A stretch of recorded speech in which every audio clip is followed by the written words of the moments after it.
Saya akan sebutkan misal salah satu contoh kisah. Ibnu Qayyim rahimahullah Al-Jauzi mengangkat kisah tentang Abi Qudamah, ya. Seseorang yang disebutkan namanya oleh beliau. Sudah pernah saya sebutkan cerita ini belum? Selalu belum, ya? Baiklah. Abi Qudamah, kata Ibnu Jauzi, adalah seseorang yang suka berjihad. Di zaman dulu, zaman tabi'in, suka berjihad, berperang. Dan dia selalu memotivasi orang untuk berjihad. Ditanya di salah satu masjid waktu dia lagi pulang dari jihad, pengalaman apa yang paling berkesan bagi anda di kancah peperangan jihad? Dia bilang, kisah seorang anak muda yang bertemu bidadari. Maka orang tanya, seperti apa ceritanya? Dia bilang, satu waktu saya pulang ke negeri saya, di kotanya. Kemudian saya motivasi orang untuk berperang, berjihad. Disampaikanlah motivasi, ayat-ayat, hadis, kisah-kisah nyata. Sampai orang-orang pada termotivasi untuk berjihad. Dia bilang, setelah selesai saya pulang, besok saya ingin bentuk pasukan, bergabung dengan pasukan muslimin untuk berjihad, ya. Waktu saya pulang ke rumah, dia bilang tiba-tiba ada suara perempuan depan pintu memanggil, wahai Abi Qudamah, Abi Qudamah. Dia bilang, saya baca a'udzubillahi minasyaitonirrajim, jangan sampai ini godaan syaitan. Perempuan malam-malam memanggil-manggil depan rumah, ya. Dia nggak bilang, saya nggak mau buka pintu. Terdengar lagi suara kedua kali, Abi Qudamah, buka pintu. Suara perempuan. Dia bilang, a'udzubillahi minasyaitonirrajim, saya nggak mau buka, ya, takut jadi fitnah, gitu kan. Terus perempuan itu rupanya nyaut depan pintu. Dia bilang, wahai Abi Qudamah, bukankah anda yang memotivasi kami berjihad? Dan saya terpengaruh dengan itu. Saya ingin menyumbang sesuatu. Bukalah pintunya. Dia bilang, saya dengar orang ini mau nyumbang hubungan dengan jihad, saya buka pintu. Perempuan itu rupanya bercadar. Dia bilang, pada saat saya buka pintu dan di hadapan saya tahu kalau orang ini, kalau tidak pakai cadar, luar biasa Allah berikan kelebihan fisiknya.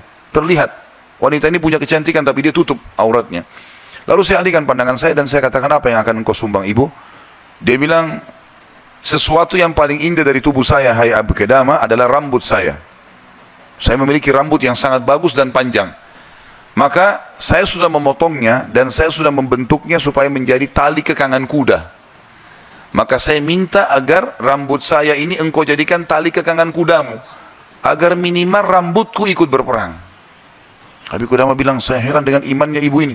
Luar biasa. Nggak pernah ada orang terfikir seperti itu. Rambutnya panjang, lebat, tebal, dipotong, lalu dibuat sedemikian rupa sehingga bisa menjadi tali kekangan kuda. Gitu. Pakailah ini Abi Qudamah. Abi Qudamah bilang, baiklah, diambil. Pada saat sudah diambil, Abi Qudamah mau tutup itu, dia bilang, sebentar, masih ada satu lagi Abi Qudamah. Dia bilang apa? Suami saya mati syahid. Dan semoga Allah terima. Semoga juga kami disatukan di surga. Dan dia mewariskan seorang anak laki-laki yang mirip seperti dia. Maksudnya keimanannya, ke fisiknya, segala macam. Saya harap anda tidak menolak anak saya besok ikut berjihad. Kata Abi Qudamah, baiklah. Tutup pintu, besok pagi habis sholat subuh, habis syuruk, menjelang duha, berkumpullah orang-orang yang mau ikut jihad untuk bergabung dengan pasukan muslimin. Setelah Abi Qudamah bilang, saya motivasi mereka, datanglah seseorang dari belakang saya berteriak, Abi Qudamah, suara seorang laki-laki. Dia bilang, saya balik ke belakang. Waktu saya balik, saya seperti melihat matahari. Artinya ada seorang laki-laki putih, tinggi, gagah, rambutnya indah, fisiknya kekar di atas kuda. Dia bilang, saya sendiri kagum melihat orang ini. Luar biasa secara fisik, membuat orang sudah kagum. Dia bilang, terus dia bilang, hai Abi Qudamah, saya anaknya ibu semalam yang memberikan rambut kepada anda. Dan saya siap untuk ikut berperang. Dan wasiat ibu saya agar saya jangan pulang, suruh mati syahid. Kata Abi Qudamah, saya kagum melihat lagi anak ini. Sudah kagum melihat ibunya, kagum melihat anaknya. Bagaimana keyakinan mereka berdua tentang janji Allah. Dan hidupnya di situ sudah. Lingkup hidupnya itu adalah yang dijanjikan oleh Allah dan Rasulnya. Udah, Allah bilang dapat ini, ya sudah. Diyakinkan iya. Sholat dapat ini, puasa dapat ini, jihad dapat ini. Yakin, tidak ada keraguan. Hidupnya terbentuk di situ. Itu yang dijalani sama dia. Dia yakin meninggalkan juga dosa. Ini adalah pintu yang baik. Kalau dia buat, dia akan jauh dari Allah. Maka dia berada di lingkup itu. Kendaraan itulah. Kata Abi Qudamah, baiklah anak muda, kau masih muda, gitu kan? Saya akan letakkan kamu di bagian belakang pasukan. Anak muda itu diam. Dia bilang, Abi Qudamah bilang, ini saya tentu simpulkan ceritanya ya, karena saya tidak hafal secara lafaz letter tentang kisah, tapi saya datangkan poinnya gitu. Kata Abi Qudamah, waktu perang lagi berkecamuk, tiba-tiba anak muda ini sudah ada di depan. Lalu saya lihat dia, dan memang di pikiran saya dia bilang, cuma anak muda itu saja. Saya datangin dia, hai anak muda, mundurlah. Kamu masih muda, belum berpengalaman, gitu kan. Saya khawatir atas dirimu. Dia bilang, wahai Abi Qudamah, Allah berfirman, hai orang-orang beriman, kalau kalian bertemu dengan orang kafir, jangan kalian mundur. Allah bilang, jangan mundur, Anda suruh saya mundur, gitu. Gitu. Kata Abi Qudamah, saya nggak bisa bantai ini karena dia pakai ayat. Gitu. Maka saya pun berada di sebelahnya sampai akhirnya karena perang lagi berkecamuk terpisahkan, otomatis terpisahkan. Waktu pasukan lagi istirahat, saya coba cari anak muda ini. Saya nggak cari, pikirannya sudah nggak ada yang lain. Targetnya anak muda ini gitu. Itu betul-betul menarik perhatian dia. Dia bilang begitu saya lihat orang lagi istirahat semuanya kena capek berperang. Maka saya lihat anak muda ini sibuk menyiapkan makanan para mujahidin, mengikatkan tali kudanya, menyiapkan rumput kudanya. Pokoknya dia sibuk dengan itu. Jadi dia betul-betul menikmati apa yang sudah Allah dan Rasulnya perintahkan. Ini targetnya dan ini benar bagi saya. Selesai. Ini adalah konsep hidup saya. Gitu. Maka Habib Qudamah bilang, saya kagum melihat anak muda ini. Kemudian perang berkecamuk lagi. Berkecamuk lagi, yang kedua kali, kemudian pada saat lagi maju, saya anak muda itu di depan. Saya datangin lagi, hai anak muda, ke belakang lah. Dia bacain lagi ayat. Nah. Wahai Habib Qudamah, Allah berfirman, hai orang beriman, kalau bertemu dengan orang kafir, jangan kalian mundur. Bagaimana Allah bilang jangan mundur, Anda suruh saya mundur? Habib Qudamah diam, tidak bisa bantah karena dikatakan ayat. Berkecamuk peperangan dipisahkan oleh prajurit yang saling serang satu sama yang lain, sampai ini tiba malam hari waktu istirahat. Kata Habib Qudamah, dua pasukan istirahat. Lalu saya cari, di mana anak muda ini? Di kemah mana dia?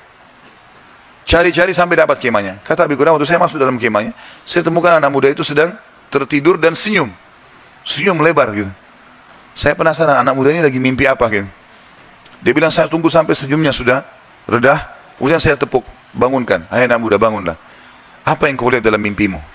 Kata anak muda ini, demi Allah wahai Habib Qudamah, saya melihat saya masuk ke surga.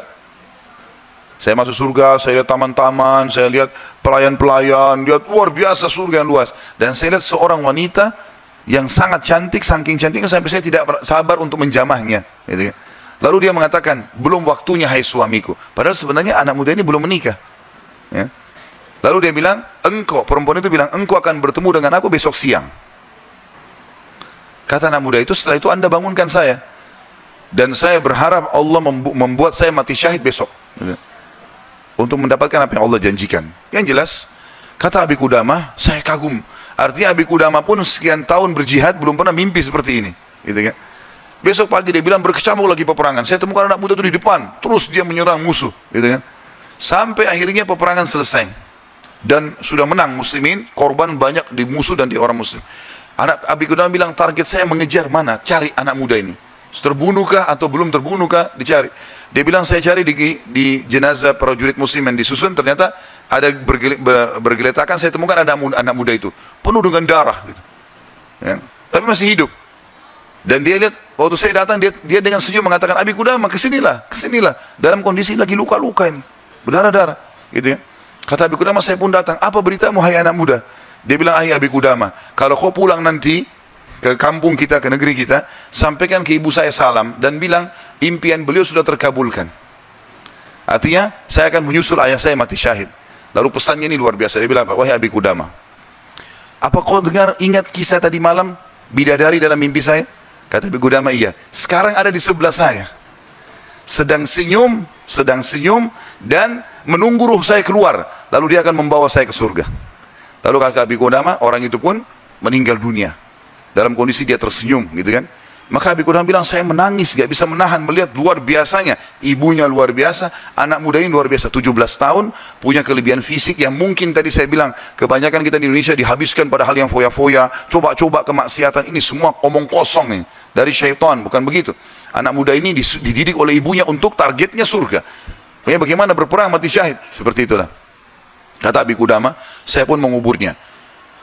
Waktu kami pulang ke negeri kami, target saya ke rumah ibunya, bukan ke rumah saya lagi. Orang semua pada pulang ke rumahnya, ketemu keluarganya. Dia bilang, saya cari ibunya anak muda itu. Begitu dapat rumahnya, saya ketuk pintu, dibuka. Ibu itu buka. Ibu itu begitu lihat saya tahu Habib Qudamah. Dia bilang, wahai Habib Qudamah, apa kau datang berbelasungkawa atau kau datang untuk membawa berita gembira? Kata ya Habib Qudamah, apa maksud anda ibu? Dia bilang, kalau anda pulang mengatakan anak saya ikut pulang bersama anda, berarti itu belasungkawa. Saya nggak mau anak saya pulang, mau mati syahid. Tapi kalau anda bilang anak saya mati syahid, berarti itu berita gembira. Abi Qudamah bilang, saya nggak tahan menangis, lalu saya mengatakan, ibu, berita gembira, Allah sudah kabulkan impianmu. Anakmu telah menyusul suamimu dan semoga Allah kabulkan. Ibu itu menangis, sujud syukur kepada Allah gara-gara berhasil anaknya menjalankan perintah Allah. Ini yang banyak luput dari kita nih. Kita malah bangga kalau anak kita yang cantik keluar dengan telanjang sana sini, terbuka auratnya, atau mungkin meninggalkan pesantren dan sekolah di sekolah yang tidak ada pendidikan agamanya, atau keluar ke negara-negara kafir yang akhirnya mereka terdidik dengan hal-hal yang tidak baik, hanya karena bangga dengan urusan dunia, bukan bangga dengan urusan akhiratnya. Padahal itu tanggung jawab kita, kan? Jadi teman-teman sekalian, menanamkan muraqabah, yakin kalau Allah mengawasinya, yakin akan janji Allah terhadap ibadah yang dia kerjakan, yakin ancaman Allah kalau dia melanggar, maka ini poin yang sangat penting, ini yang sedang kita bahas. Masalah bagaimana dia mendidik jiwanya dalam masalah muraqabah.